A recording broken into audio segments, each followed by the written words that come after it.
ప్రతిపక్షాల విమర్శలు ఎలా ఉన్నా మూసీపై ముందడుగే తమ ప్రాధాన్యం అంటోంది తెలంగాణ ప్రభుత్వం. మూసీ పునరుజ్జీవానికి మెగా ప్లాన్ ను సిద్ధం చేసింది. మూసీ వరదల 100 ఏళ్ల రికార్డులు బయటకు తీసి మరీ కొత్త డిజైన్ ను సిద్ధం చేస్తోంది. అతి త్వరలోనే తొలి దశ పనులు మొదలు పెట్టబోతోంది. ఇంతకీ మూసీ మ్యాపింగ్ ఎలా ఉండబోతోంది, నిధులు ఎక్కడి నుంచి వస్తున్నాయి, ఈ మెగా ప్రాజెక్టు ప్రత్యేకతలేంటి?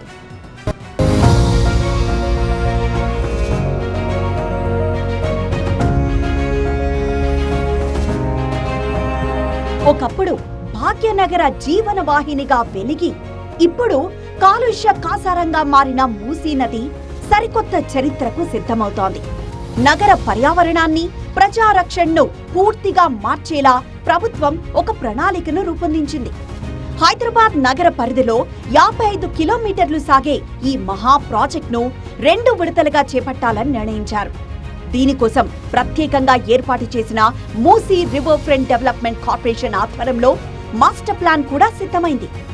ఈ సుదీర్ఘమైన మార్గంలో అత్యంత కీలకమైన మొదటి దశ పనుల కోసం 21 కిలోమీటర్ల మేర నదీ తీరాన్ని ఎంపిక చేశారు.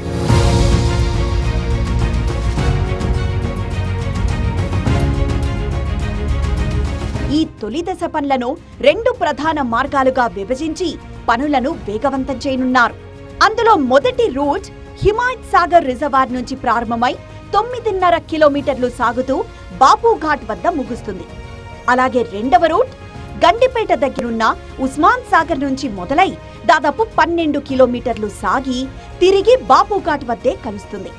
ఇలా 2 జంట జలాశయాల నుంచి వచ్చే ప్రవాహాలను బాపుఘాట్ వద్ద క్రమబద్ధీకరిస్తూ తొలి దశ పనులకు అంకురార్పణ చేయనున్నారు. ఇక్కడితోనే ఆగకుండా ఉస్మాన్ సాగర్, హిమాయత్ సాగర్ నుంచి నగర అవతల వైపున్న గౌరెల్లి గ్రామం వరకు ఎంత నీటి ప్రవాహం ఉంటుంది అనే అంశంపై కన్సల్టెన్సీ సంస్థలు అంతర్జాతీయ పద్ధతుల్లో శాస్త్రీయ అధ్యయనం కూడా పూర్తి చేశాయి.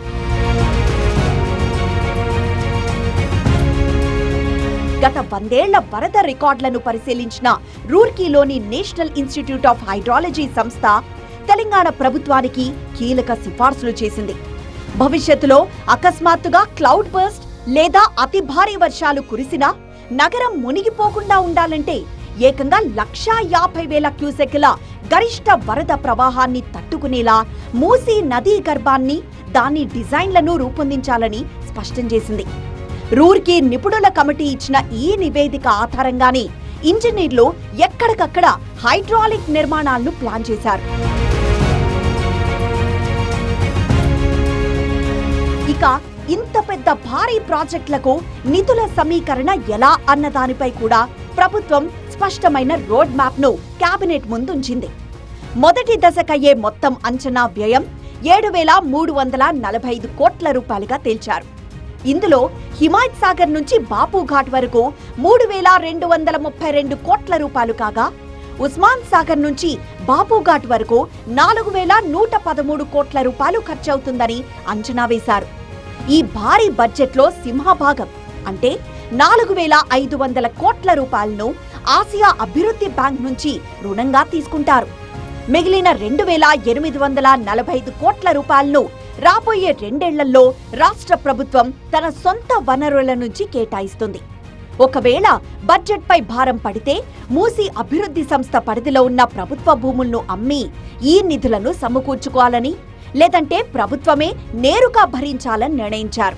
అయితే ఈ వ్యయం కేవలం నిర్మాణాలకేనని, భూసేకరణకయ్యే ఖర్చు దీనికి అదనమని అధికారులు స్పష్టం చేస్తున్నారు. ఈ పనులన్నింటినీ అత్యంత పారదర్శకంగా, వేగంగా పూర్తి చేయడం కోసం ఇంజనీరింగ్, ప్రొక్యూర్మెంట్ అండ్ కన్స్ట్రక్షన్ పద్ధతిలో టెండర్లు పిలవాలని ప్రభుత్వం నిర్ణయించింది. మూసీ ప్రాజెక్ట్ అంటే కేవలం ఉద్యానవనాలు, నడక మార్గాల కోసమే ఈ ప్రాజెక్ట్ అనే భావన కొందరిలో అయితే ఉంది. అయితే నగర మురుగునీరు నదిలోకి చేరకుండా అడ్డుకోవడం, ప్రవాహ మార్గంలోని ఆక్రమణలను తొలగించడం, నదీ తీరాలను పర్యావరణహితంగా మార్చడమే దీని అసలు లక్ష్యమంటోంది ప్రభుత్వం. వారసత్వ కట్టడాలను కాపాడుకుంటూనే నదిలో జల విహారం, పర్యాటక రంగం కూడా డెవలప్ చేయనున్నారు.